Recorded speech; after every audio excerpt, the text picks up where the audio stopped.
ದಿನದಿಂದ ದಿನಕ್ಕೆ ಕುತೂಹಲ ಮೂಡಿಸಿರತಕ್ಕಂಥ ಸಂಪುಟ ವಿಸ್ತರಣೆಗೆ ವಿಘ್ನ ಎದುರಾಗಿದೆ.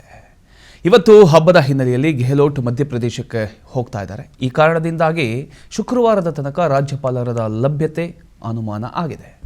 ಮಂತ್ರಿಗಿರಿ ಆಕಾಂಕ್ಷಿಗಳಲ್ಲಿ ಮತ್ತೆ ನಿರಾಸೆ ಮೂಡಿದೆ. ಇನ್ನು ಮಾಜಿ ಸಿಎಂ ಸಿದ್ದರಾಮಯ್ಯ ದೆಹಲಿ ತಲುಪಿದ್ದು ಇಂದು ಕಾಂಗ್ರೆಸ್ ಹೈಕಮಾಂಡ್ ಜೊತೆ ಮಹತ್ವದ ಸಭೆಯನ್ನ ನಡೆಸ್ತಾ ಇದ್ದಾರೆ.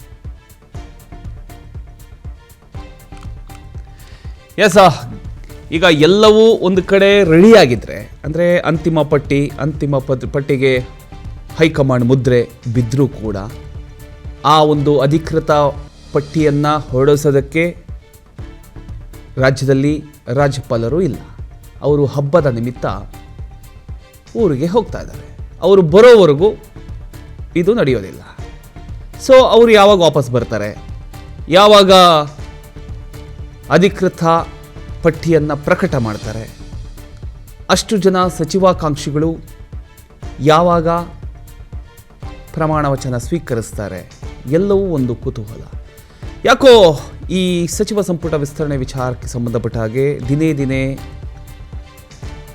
ಮುಂದಕ್ಕೆ ಹೋಗ್ತಾನೇ ಇದೆ. ದಿನಗಳು ಕಳೀತಾ ಇದ್ದಾವೆ.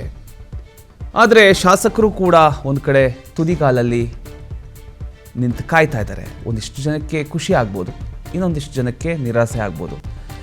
ನಿರಾಸೆ ಪಡುವಂಥವರು ಯಾರು, ಖುಷಿ ಪಡುವಂಥವರು ಯಾರು, ಯಾರ್ಯಾರು ಪ್ರಮಾಣ ವಚನ ಸ್ವೀಕರಿಸ್ಬೋದು, ಹೊಸಬರಿಗೆ ಮಣೆ ಹಾಕ್ಬೋದಾ, ಎಲ್ಲವೂ ಒಂದು ಕುತೂಹಲ. ಆದರೆ ಇನ್ನೊಂದು ಕಡೆ ರಾಜ್ಯಪಾಲರು ಹಬ್ಬದ ನಿಮಿತ್ತ ಊರಿಗೆ ಹೋಗಿರೋದ್ರಿಂದ ಇನ್ನಷ್ಟು ಡಿಲೇ ಆಗ್ತಾ ಇದೆ.